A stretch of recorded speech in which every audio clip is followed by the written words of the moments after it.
للہ وکفا وسلام علی عبادہ الذین اصطفى اما بعد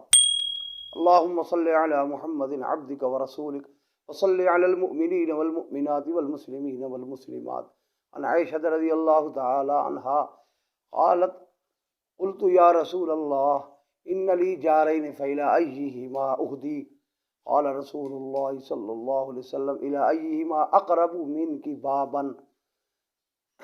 او کما قال النبی صلی اللہ علیہ وسلم۔ سیدہ عائشہ ام المؤمنین صدیقہ رضی اللہ تعالی عنہ سے مروی ہے، فرماتی ہے میں نے عرض کیا یا رسول اللہ، آپ صلی اللہ علیہ وسلم کا حکم ہے کہ پڑوسیوں کو ہدیہ دو، پڑوسیوں کے ساتھ بھلائی کرو، پڑوسیوں کو تکلیف نہ دو، ان کے ساتھ خیر خواہی کرو۔ تو پڑوسی اگر ہمارے دو ہیں تو ان میں سے افضل کون ہے، کس کو ہدیہ دیا جائے؟ اگر دو میں سے کسی ایک کو دینا ہے تو آپ صلی اللہ علیہ وسلم نے ارشاد فرمایا دروازے کے اعتبار سے جو زیادہ قریب ہے آپ کے اس کو ترجیح دو، کیونکہ تعلق دروازے سے ہوتا ہے نہ کہ پیٹھ سے ہوتا ہے۔ اگر ایک آدمی کے گھر کے ساتھ دوسرے آدمی کے گھر کی پیٹھ ہوتی ہے تو وہ تو دور ہے، اور ایک آدمی کا دروازہ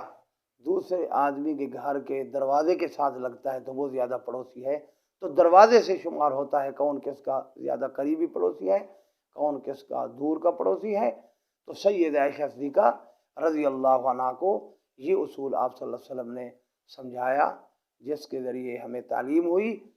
کہ پڑوسی افضل اور زیادہ قریب وہ ہے جس کا دروازہ زیادہ قریب ہے۔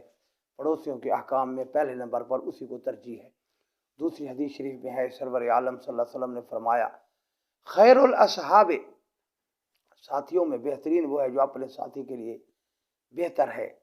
اور پھر فرمایا پڑوسی میں سب سے بہتر وہ ہے جو اپنے پڑوسی کے ساتھ بھلائی کرنے والا ہے۔ جب آدمی اس اصول کو اپنا لے کہ میں بھلائی کروں گا، میں دوسروں کے حقوق پورے کروں گا، دوسرے میرے حقوق پورے کریں تو ٹھیک، نہ کریں تو ٹھیک، میں ان کے حقوق پورے کروں گا، میں اللہ تعالیٰ سے اس کا بدلہ لوں گا، اللہ تعالیٰ سے اس کی مزدوری حاصل کروں گا، میں نے جو کچھ کرنا ہے وہ اللہ کے لیے کرنا ہے۔ اگر کوئی آدمی کسی کے ساتھ بھلائی کرے پھر یہ اس کے بدلے بھلائی کرے، یہ تو کوئی ایسی بات نہیں ہے۔ کوئی آدمی اس کے ساتھ بھلائی نہ کرے یا اس کے ساتھ برائی کرے، اس کو تکلیف دے لیکن وہ اس کے لیے خیر خواہی کرے، یہ ہے اصل آدمی جوڑنے والا۔ سل من قطع کا حضور علیہ السلام نے فرمایا اس کو جوڑ جو تو سے توڑے، جو جوڑے اس کو جوڑ، یہ تو کوئی کمال نہ ہوا، جو توڑے اس کو جوڑ۔ تو اس وجہ سے آپ صلی اللہ علیہ وسلم نے اصول یہ بیان فرمایا کہ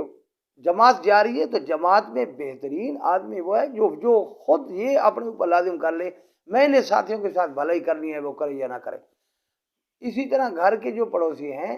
ان کے لیے بھی جو آدمی یہ طے کر لے میں نے بھلائی کرنی ہے چاہے وہ کریں یا نہ کریں، یہ آدمی اللہ کے نزدیک